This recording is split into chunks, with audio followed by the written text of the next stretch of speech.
Class में सभी का स्वागत है। आज इस क्लास के माध्यम से भारतीय न्याय संहिता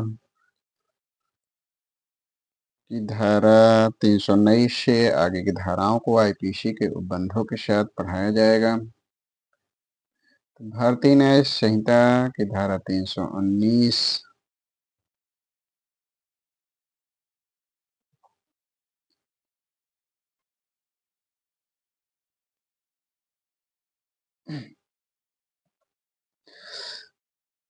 भारतीय न्याय संहिता की धारा 319 व आईपीसी की धारा 416 व 419। तो भारतीय न्याय संहिता की धारा 319 प्रतिरूपण द्वारा छल के विषय में प्रावधान करती है। तो आईपीसी की धारा 416 व भारतीय न्याय संहिता की धारा 319 की उपधारा 1 है। आईपीसी की धारा 416 प्रतिरूपण द्वारा छल के विषय में प्रावधान करते हैं। तो आईपीसी की धारा 416 एमपी एडीपीओ की पूर्व परीक्षाओं में पूछा जा चुका है। आईपीसी की धारा 416 व भारतीय न्याय संहिता की धारा 319 की धारा 1, इसमें प्रावधान किया गया है कि कोई व्यक्ति प्रतिरूपण द्वारा छल करता है, यह तब कहा जाता है जब वह यह उपदेश करके कि वह कोई अन्य व्यक्ति है या एक व्यक्ति को किसी अन्य व्यक्ति के रूप में जानते हुए प्रतिस्थापित करके या यह निरूपित करके कि वह या कोई अन्य व्यक्ति कोई ऐसा व्यक्ति है जो वस्तुतः उससे या अन्य व्यक्ति से भिन्न है, छल करता है, तो कहा जाएगा कि प्रतिरूपण द्वारा छल किया गया है। इसके स्पष्टीकरण में है कि यह अपराध हो जाता है चाहे वह व्यक्ति जिसका प्रतिरूपण किया गया है वास्तविक व्यक्ति हो या काल्पनिक। तो चाहे वास्तविक व्यक्ति हो या काल्पनिक, यदि उस व्यक्ति का प्रतिरूपण किया गया है तो अपराध हो जाता है। इसके जो दृष्टांत खा में है कि का जिसकी मृत्यु हो चुकी है होने का उपदेश करने द्वारा का छल करता है, का प्रतिरूपण द्वारा छल करता है। तो इसके जो दृष्टांत खा है जो एमपी सिविल जज की पूर्व परीक्षाओं में पूछा जा चुका है। भारतीय आईपीसी की धारा 419 व भारतीय न्याय संहिता की धारा 319 की उपधारा 2। तो आईपीसी की धारा 419 प्रतिरूपण द्वारा छल के लिए दंड। आईपीसी की धारा 419 एमपी एडीपीओ की पूर्व परीक्षा में पूछा जा चुका है। तो आईपीसी की धारा 419 व भारतीय न्याय संहिता की धारा 319 की उपधारा 2, इसमें प्रावधान करता है कि जो कोई प्रतिरूपण द्वारा छल करता है उसके लिए जो दंड है वो 5 वर्ष का कारावास, किसी भांति का या जुर्माना या दोनों से दंडनीय। और इस उपधारा के अंतर्गत जो अपराध है वो शमनी, संज्ञेय, जमानती और किसी मजिस्ट्रेट द्वारा विचारणीय होगा, यानी कोई भी मजिस्ट्रेट विचारणा कर सकेगा। कपटपूर्ण विलेखों और संपत्ति बेनों के विषय में, तो इसके विषय में भारतीय न्याय संहिता की धारा 320 से 323 तक के प्रावधान किए गए हैं। तो भारतीय न्याय संहिता की धारा 320 व आईपीसी की धारा 421, तो इसमें प्रावधान है कि लेनदारों में वितरण निवारित करने के लिए संपत्ति का बेईमानी से या कपटपूर्वक अपसारण या छिपाना, इसके अंतर्गत इसके लिए जो दंड है वो किसी भांत का कारावास 6 मास से कम नहीं, जो 2 वर्ष तक हो सकेगा, जुर्माने से या दोनों से दंडनीय होगा। और इस धारा के अंतर्गत जो अपराध है शमनी, असंज्ञेय, जमानती और कोई भी मजिस्ट्रेट द्वारा विचारणीय। भारतीय न्याय संहिता की धारा 321 व आईपीसी की धारा 422, इसमें है भारतीय न्याय संहिता की धारा 321 है ऋण को लेनदारों के लिए उपलब्ध होने से बेईमानी से या कपटपूर्वक निवारित करना। तो इसके लिए जो दंड है वो किसी भांति का कारावास 2 वर्ष तक का हो सकेगा, जुर्माने से या दोनों से दंडनीय। और इस धारा के अंतर्गत जो अपराध होगा शमनी, असंज्ञेय, जमानती और किसी मजिस्ट्रेट द्वारा विचारणीय। भारतीय न्याय संहिता की धारा 322 व आईपीसी की धारा 423 अंतरण के ऐसे विलेख का जिसमें प्रतिफल के संबंध में मिथ्या कथन अंतर्विष्ट है, बेईमानी से कपटपूर्वक निष्पादन। तो इसके अंतर्गत जो अपराध होगा वह उसके लिए जो दंड है वो 3 वर्ष का किसी भांत का कारावास या जुर्माने या दोनों से दंडनीय होगा। और इस धारा के अंतर्गत जो अपराध होगा शमनी, असंज्ञेय, जमानती और किसी मजिस्ट्रेट द्वारा विचारणीय। आईपीसी की यानी भारतीय न्याय संहिता की धारा 323 व आईपीसी की धारा 424 संपत्ति का बेईमानी से कपटपूर्वक अपसारण या छिपाया जाना। तो इसके लिए जो दंड है वह किसी भांत का कारावास 3 वर्ष तक या जुर्माना या दोनों से दंडनीय। और इस धारा के अंतर्गत जो अपराध होगा शमनी, असंज्ञेय और कोई भी समनी, असंज्ञेय, जमानती और किसी मजिस्ट्रेट द्वारा विचारणीय। भारतीय न्याय संहिता की धारा 324 यानी रिष्ट के विषय में आप निश्चित। भारतीय न्याय संहिता की धारा 324 व आईपीसी की धारा 425, 427, 440 इसमें रिष्ट के विषय में प्रावधान किया गया है। तो आईपीसी की धारा 425 व भारतीय न्याय संहिता की धारा 324 की उपधारा 1। तो आईपीसी की धारा 425 इसमें रिष्ट के विषय में बताया गया है। यह आईपीसी की धारा 425 जो राजस्थान एपीओ के पूर्व परीक्षा में पूछा जा चुका है।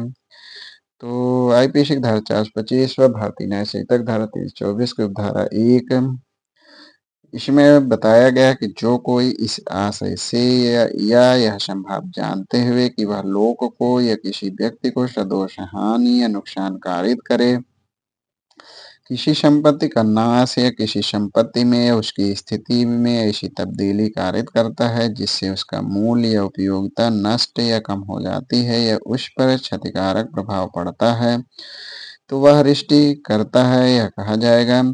इसके स्पष्टीकरण 1 में है कि रिष्टि के अपराध के लिए यह आवश्यक नहीं कि अपराधी क्षतिग्रस्त या नष्ट संपत्ति के स्वामी को हानि या नुकसान कारित करने का आशय रखे।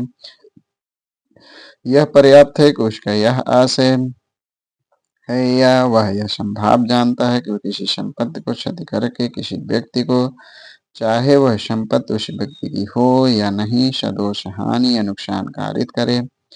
स्पष्टीकरण 2 में बताया गया कि ऐसी संपत्ति पर प्रभाव डालने वाले कार्य द्वारा जो उस कार्य को करने वाले व्यक्ति की हो, ये संयुक्त रूप से उस व्यक्ति की और अन्य व्यक्तियों की हो, रिष्ट की जा सकेगी।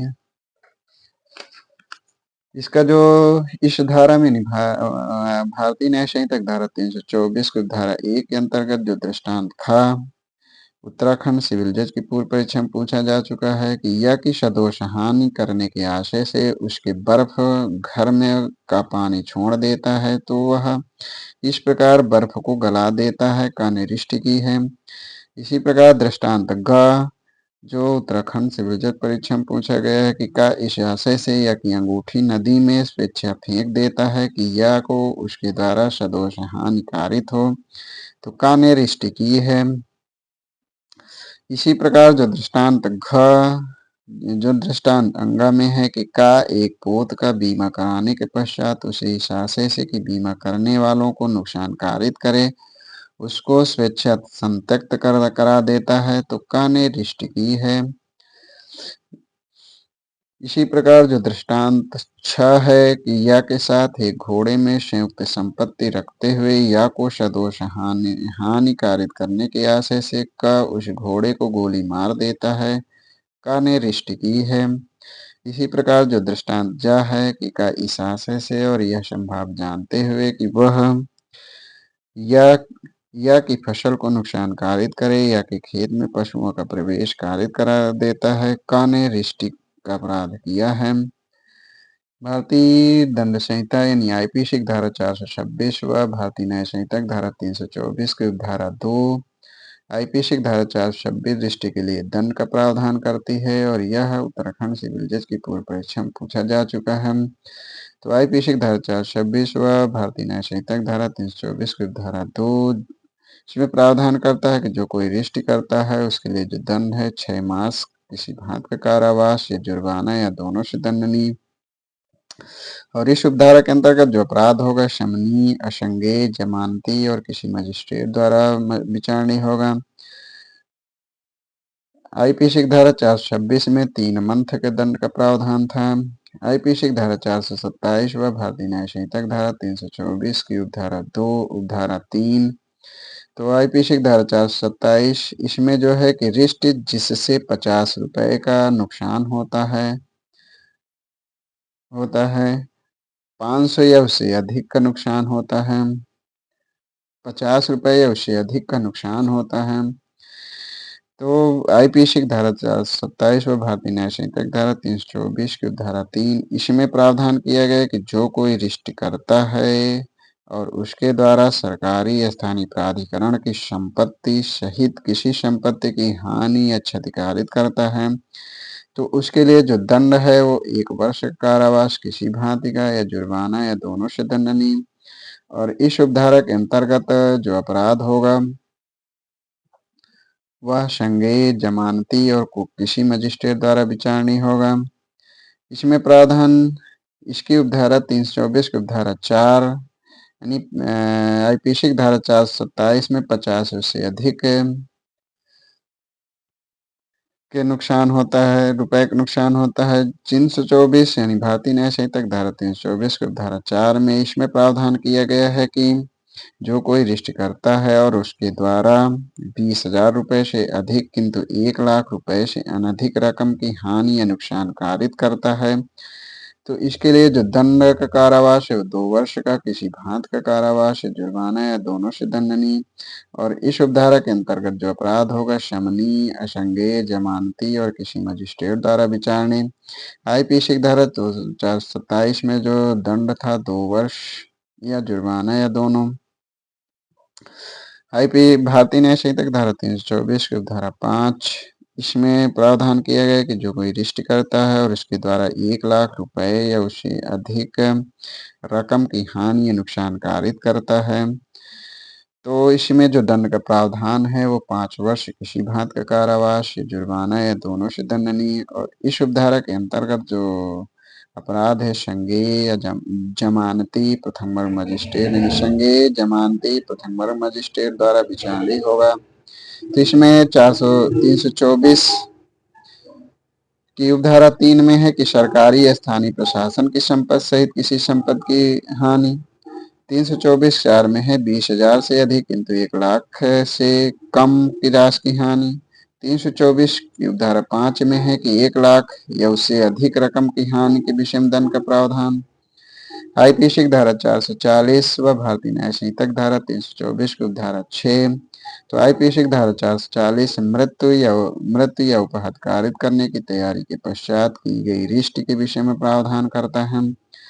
तो भारतीय न्याय संहिता की धारा 324 की धारा 6 जो कोई किसी व्यक्ति को मृत्यु या उससे उपहत या उसका सदोष अवरोध कारित करने की या मृत्यु का या उपहति का या सदोष अवरोध का भय कारित करने की तैयारी करके रिष्ट करता है तो उसके लिए जो दंड का प्रावधान है 5 वर्ष का कारावास किसी भांति का और जुर्माने से दंडनीय। और इस उपधारा के अंतर्गत जो अपराध होगा संज्ञेय जमानती प्रथम वर्ग मजिस्ट्रेट द्वारा विचारणीय।